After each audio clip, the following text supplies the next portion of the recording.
Hello, everybody. We're live. My name is Melanie Dizon. I'm the Director of Education and Content at the Phinney Foundation. And I'm here today with Pam Quinn. How you doing, Pam? I'm fine. Thanks for having me, Mel. Oh, it's great to have you. It's great to have you. We've had lots of conversations and you've done a lot of work with us over the years. So it's really nice to talk to you. Every time I talk to you, every time we have some sort of communication, I'm always just like, oh, wow, she's really figured something out. So I am excited to share this conversation with everyone. So I'd love to know, well, first of all, tell everyone where you're calling in from today. I'm calling in from New York City, where I've lived for many years. All right. So let's talk about what were you doing in your life professionally, personally, before you found out you had Parkinson's, and what was that experience like? I was a dancer and a choreographer. And so Ballet or what type of dance? No, modern dance. I worked with a company in San Francisco called ODC San Francisco. I was one of the founders of that company. And then I collaborated with an actor doing dance theater work in New York. And then I was diagnosed with PD. And that, for anybody, a diagnosis is difficult. But for a dancer, if your whole life revolves around movement, it's a particularly devastating experience. Yeah. And how old were you when you were diagnosed? I was 42. And I was one of those people who didn't have any idea what was going on. I knew something was wrong, but I had no connection to Parkinson's or knowledge of it or anything. And when I made an appointment with this movement disorder specialist, I was looking forward to going because I knew something was wrong with me. And I was also curious what they were going to tell me about movement, since that was my whole field.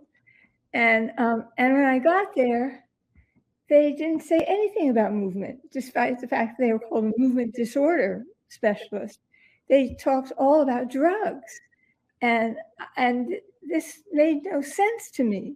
And in fact, at the time, it was in 1996, so it was quite a while back, that the prescription at that time was for no movement. I was advised not to move because they were afraid I was going to fall. And that was the common approach at that time.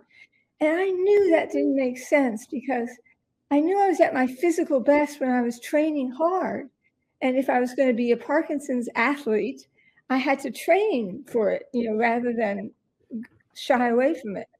So I resolved on my own that I was going to beat them, and I was naive about the disease. I knew nothing about it. And I was a bit arrogant too.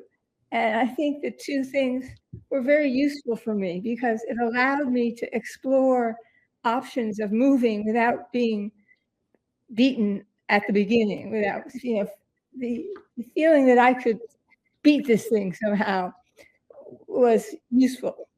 Yeah. I hear a lot from people that have, had it for, maybe 5 to 10 years or maybe more, but they were like, oh, at the beginning, I thought, oh, I got this. This isn't that bad. Like, I'm going to be able to do this. And then they hit that point where they're like, wow, I was definitely cocky. Heather always called herself cocky. Right. She was like, I was real cocky thinking I could do this. And so I was very alone at the time. I knew no one else who had it. I stopped going to dance class because all I experienced was failure, that my body was getting worse. And I knew that wasn't good for me psychologically. And so I was very alone, and that was hard because I had no one to talk to. And I would go to these conferences and there'd be a sea of white hair and me, and so anyway. Yeah. And so what were some of your initial symptoms? You said that you didn't know what was going on, and you finally... I had a tremor in my left hand. Mm-hmm.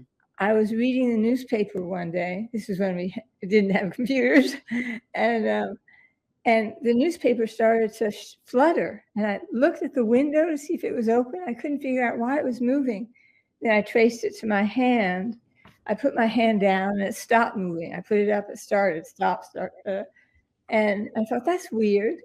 And then I just kept an eye on it. And I found that if I was ever in a situation where I was nervous, it acted up. And so I eventually went to a neurologist. She just said, let's keep an eye on this. And then after 2 years, she said, it's time for you to see a movement disorder specialist Mhm. because Okay. other symptoms had appeared. Yeah. So, sort of like initial time, it was really tough to do dance and go back to dance. What was that transition or adjustment? And then I mean, I know you're dancing all the time still. So, Yeah. what happened there? Well, what happened was I had one kid and I was interested in having a second child, but there was no literature on Parkinson's in pregnancy, to say the least. So I consulted with my doctor about it, and she gave me great advice. She said, "We don't know what's down the pike. Live your life, do what you want to do, and we'll deal with it." That is good So advice. so I wanted to have a second child, but I was also, old for bearing children.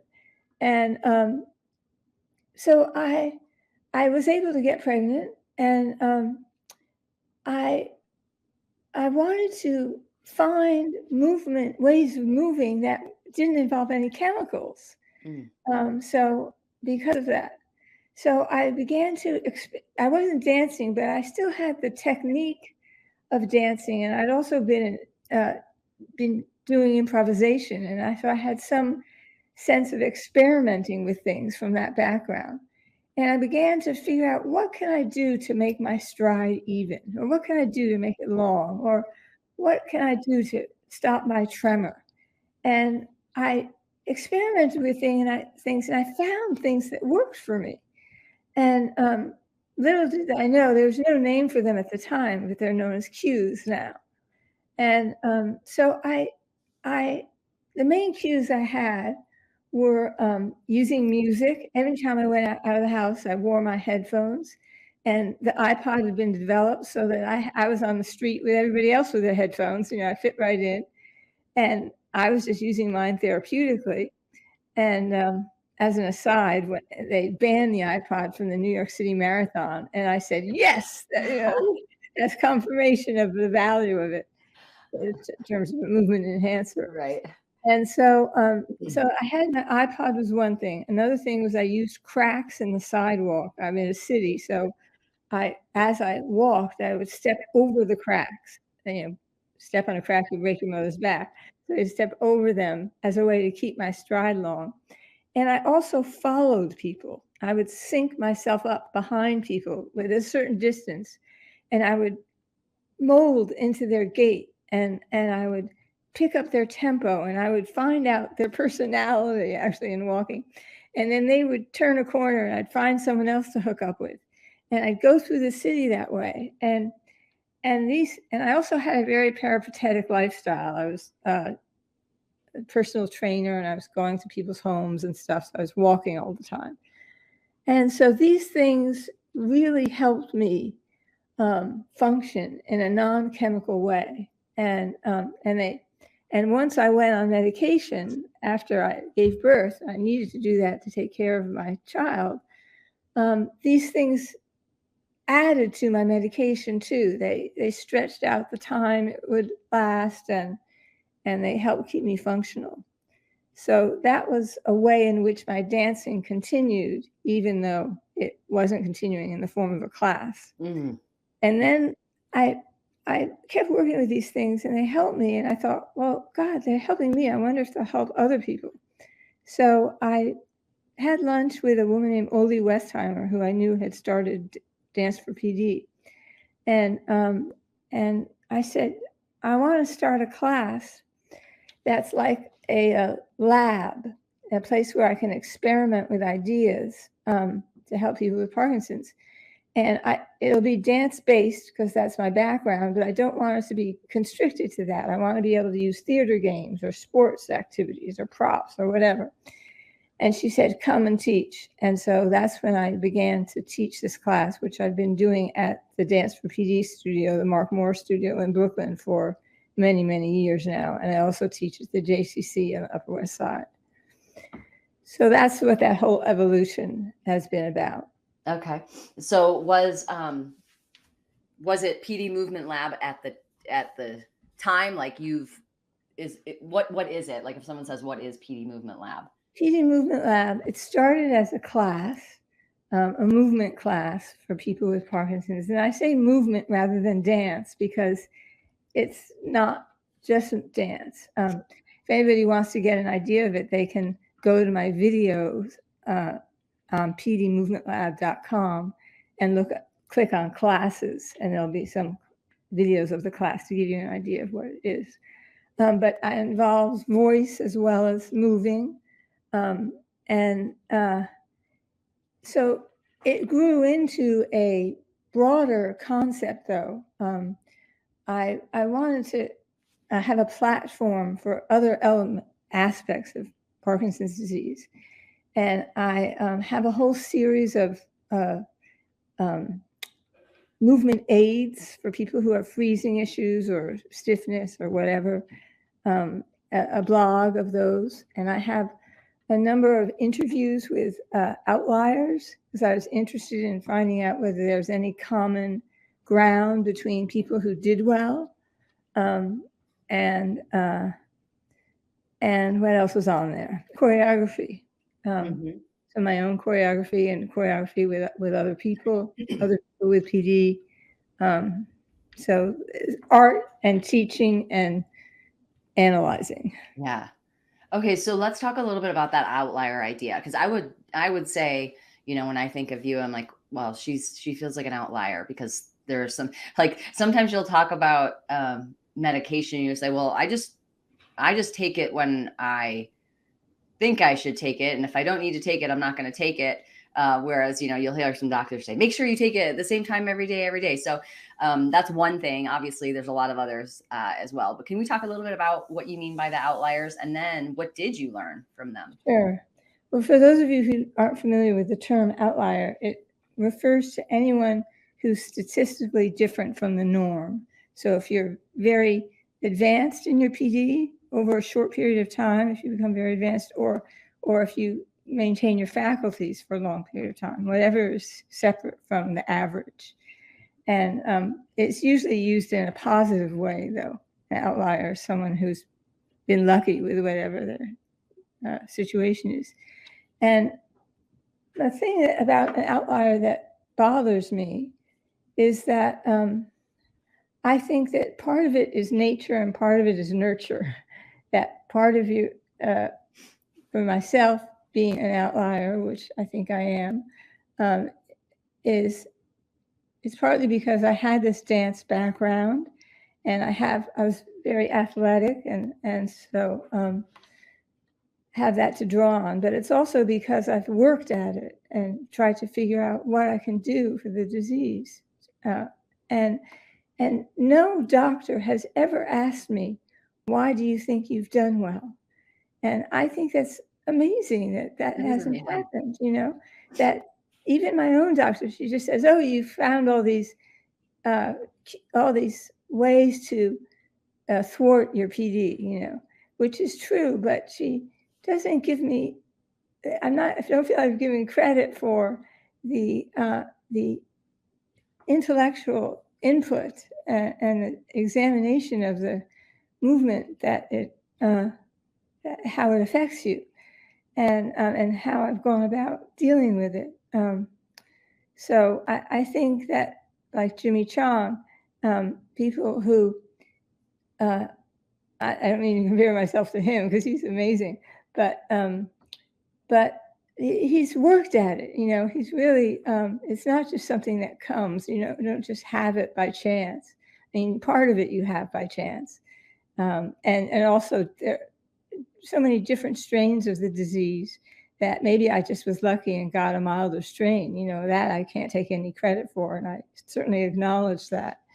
And vice versa, people who don't do well shouldn't be blamed for it. You know, that they may have drawn a bad straw, and so those are some views about outliers. One of the things about Jimmy Choi that I remember that I really stood out to me was somebody made a comment about, I can't believe you ran that marathon with Parkinson's. And he was like, well, I never would have run it unless I had Parkinson's, you know? So the thing of, oh, he really turned he turned it into something, right? Like he Yeah. said, oh, I've got to do something. So Right. we might look at him and think, well, he's some sort of special creature. And well, Right. part of that specialness is that he, went after Yeah. it. What did you learn though when you started working with people and learning about what they were doing that was working really well? What I learned from interviewing outliers was that everybody came to their own thinking about the disease and how they had to approach it. And they didn't all have the same way of approaching it. Some people did weightlifting, some people did juggling. There was a variety of, there's this guy, David, oh, he's on my website. David, I can't remember his last name. And he balances on these basketballs. I mean, 2 hands and feet. It's just amazing. And anyway, everybody who was an outlier had their own, they didn't wait for their doctor to tell them what to do. They pursued it on their own. And that was the main common thread between them, that they took charge. And so that would be the main thing I found out about them. Yeah. And aside from dance or movement, which is such a huge part of your life, are there other actions that you took that you still take on a daily basis that think, oh, this is, I never skip out on this because I know it's going to help me in XYZ? Well, I'm not very good at making myself do things. So Okay. I wouldn't say I never skip out. I definitely Well, skip. luckily you were a dancer who loved to dance and movement. Yeah, right.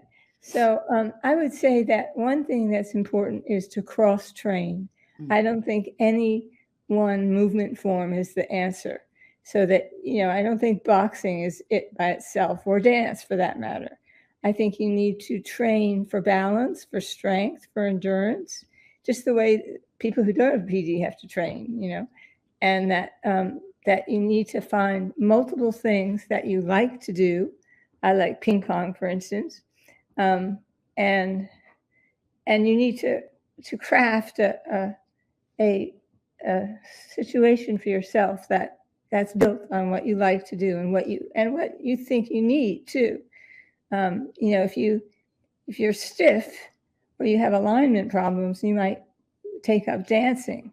But if you have balance issues, you might go to Tai Chi or weightlifting, or you might pick the movement form that fits your liabilities. So the other thing that I think that's really important is to have some social connection. I think that being alone is the real killer, and particularly for people who are in later stage Parkinson's.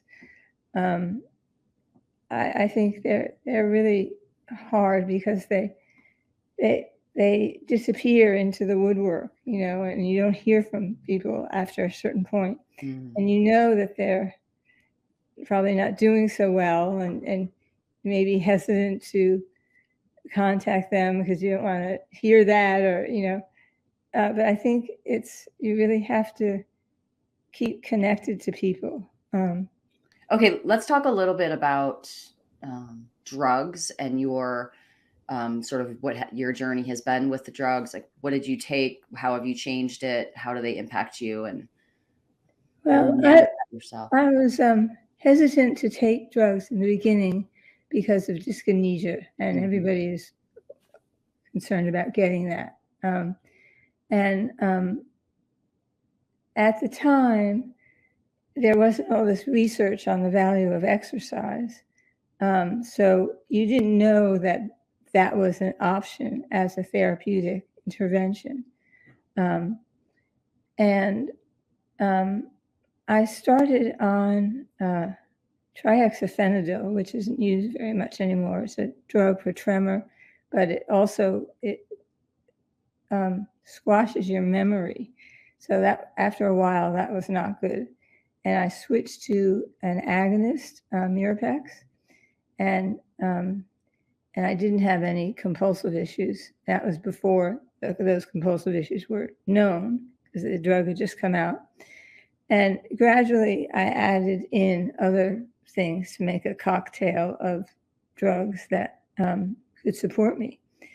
And but I think that there's incredible variety in what physicians prescribe amongst neurologists. And some people only prescribe Sinemet. Other people have, COMT inhibitors and drug agonists and a whole array of different drugs.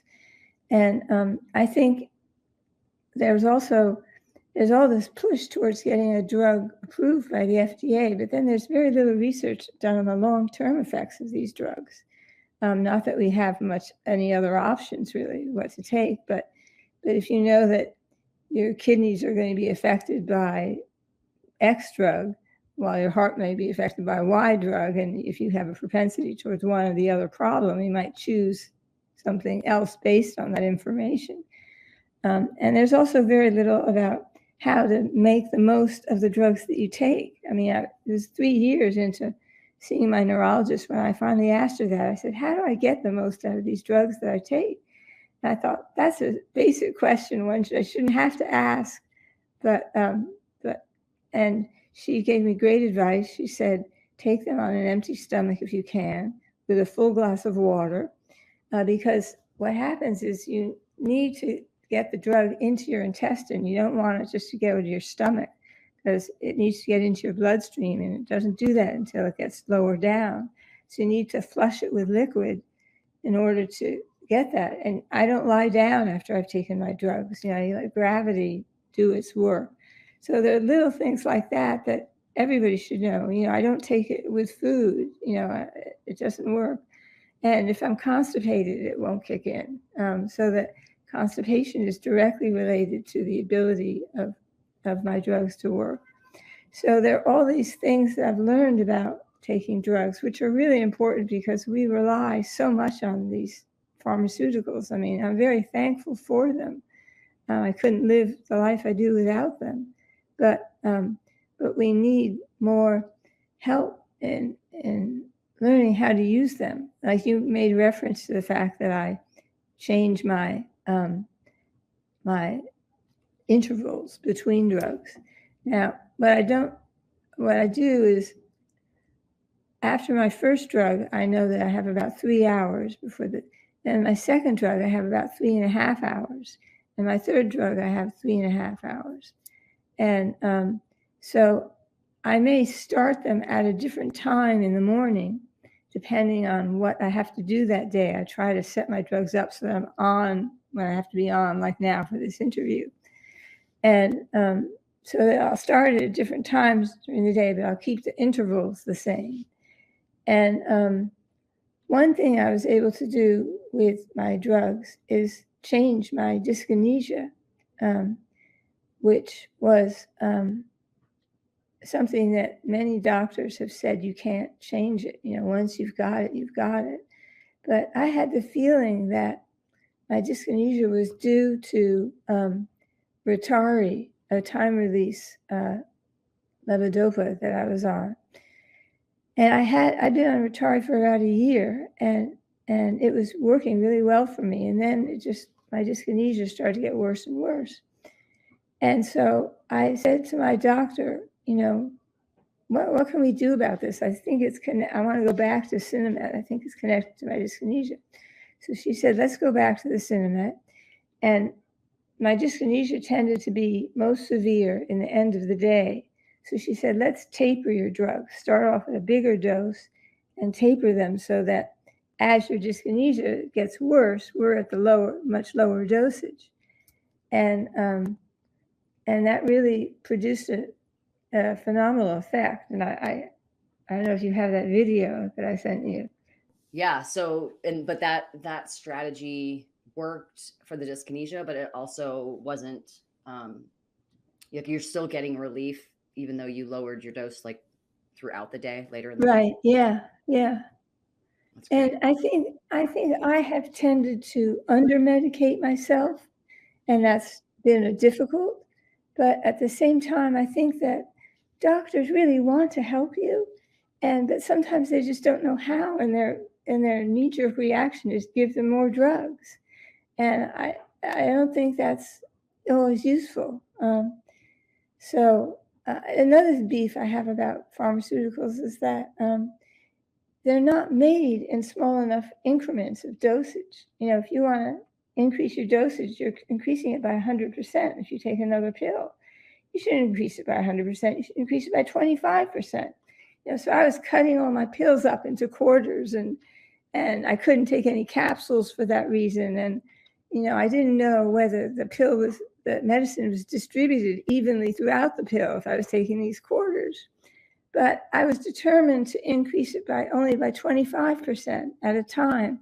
If that didn't work, I'd go to 50%, and that didn't work, et cetera. So that way I was able to take the least effective dosage, emphasis on least and emphasis on effective. And that has also given me a longer period of drug use. So do you participate in any research or, try and, did you do any trials?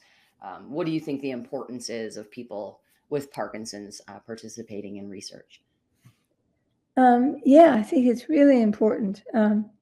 I've done a number of trials having to do with cognitive behavior. I've lost executive function, and my memory isn't so hot.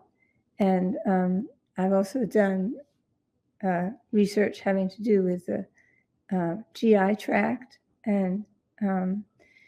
But I think that one thing about research I feel that is undervalued is anecdotal research from people with Parkinson's. We're lab rats, and we take this stuff, and we can give you all kinds of ideas. Like, for instance, I was just sick recently, and I was coughing a lot, as you're familiar with, and I was having so much trouble sleeping because I was coughing so much. And I thought, well, my sleep issues, I also have Parkinson's sleep issues. And I thought, well, dopamine helps regulate your sleep. So if I'm not sleeping right, maybe I should take some medicine before I go to bed. So I started doing that, and that really helped me. So I thought, well, that's an anecdote. Maybe when you're sick and your Parkinson's is worse, which happens, you should be advised to take a little more meds until you get over it, and then you can go back to where you were. Things like that, or this thing about dyskinesia, that could be useful information for researchers to explore if they happen to have a discovery that works. And I think that it would be a big project, but I think if we were able to team up, we were able to write out a survey that went out to lots of Parkinson's people about what do you do when or if, and we bring back all that information and we collate it, and then we get it to researchers. There could be some value in that, because use us, we're here, we're on the stuff. So, and also all the doctors prescribe differently, and that's okay. But on the one hand, it's a snowflake disease. So it makes sense that they would prescribe differently. But on the other hand,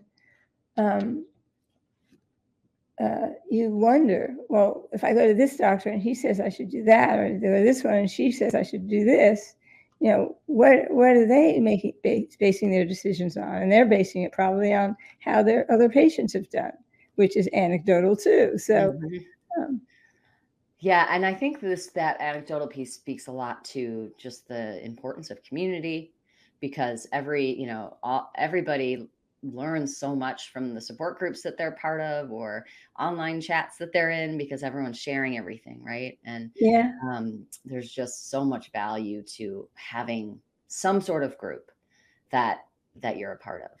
Right. especially locally, right? Everyone's going to say, oh, this is the best instructor for this class and you can go Yeah. here. And this isn't really a Parkinson's class, but it's great for people with Parkinson's, right? All of those things. Right. What are you working on now? Well, I have two things. One is I've made a online course. I haven't published it yet, but it's for PWPs and it's called Gatekeeping. And it's about maintaining your gait. And I chose to focus on that because I feel that your ability to walk on your own is essential for your quality of life. That when you lose that ability, you lose a lot of independence. And so maintaining your gait is really important. And I divided it into chapters about where I break down and walk to understand the physical aspects of it. I deal with walking issues of stride length, of freezing and falling and losing proprioception, alignment. And and then I talk about images and these various cueing systems that I use. And I lead you through examples of how to learn these on your own. I provide little quizzes to help you retain the material. And I also have little stories in there about my own experience with Parkinson's. That I'm really looking forward to releasing. Is it all recorded, like all online recordings, or is there any interactive part of it?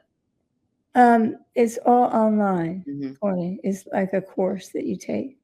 And it will be for PTs and OTs as well as for people with Parkinson's. Nice.